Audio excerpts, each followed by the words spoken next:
ne sait plus, ne sait pas quand et comment sortir de l'Union. Décision, je dirais, géostratégique funeste, prise par un peuple aujourd'hui désorienté, que l'on a hier trompé, suite à un référendum décidé par l'ancien Premier ministre David Cameron, qui n'a rien trouvé de mieux que de prendre l'Europe tout entière en otage pour régler tout simplement un problème intérieur. Monsieur le ministre, Bruxelles a pris hier la décision de prolonger une nouvelle fois la date de sortie de la Grande-Bretagne de l'Union.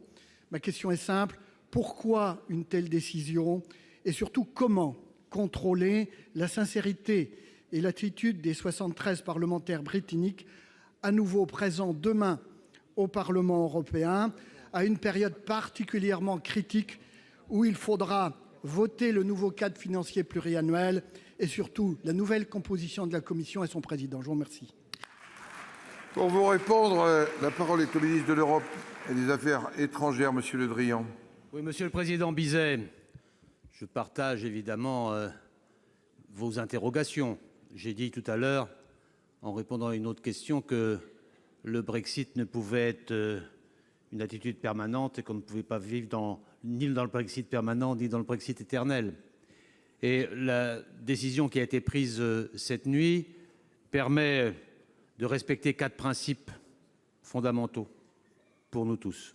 D'abord, les intérêts de l'Union européenne. Ensuite, le vote démocratique britannique. Ensuite, la nécessité d'un processus sans ambiguïté, en particulier sur la renégociation. Je l'ai expliqué tout à l'heure.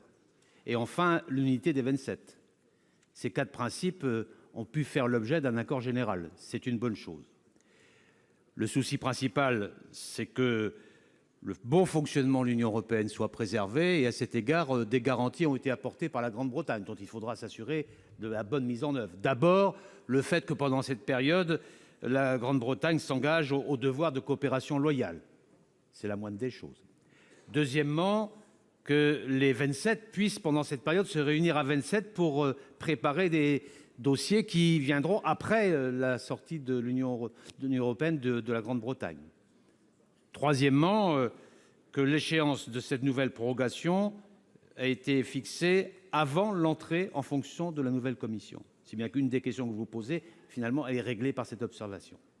Et enfin, quatrièmement, il y a un engagement britannique à organiser des élections européenne s'il est encore membre et s'il n'a pas alors ratifié l'accord de retrait avant l'échéance électorale, sans quoi le retrait interviendrait le 1er juin, date à laquelle il y aura un nouveau Conseil européen de vérification des engagements pris par la Grande-Bretagne dans l'accord de cette nuit. Désormais, je pense qu'il y a un chemin final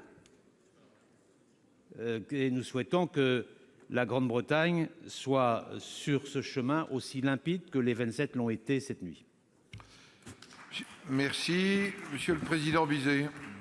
Merci, Monsieur le Ministre, pour cette réponse.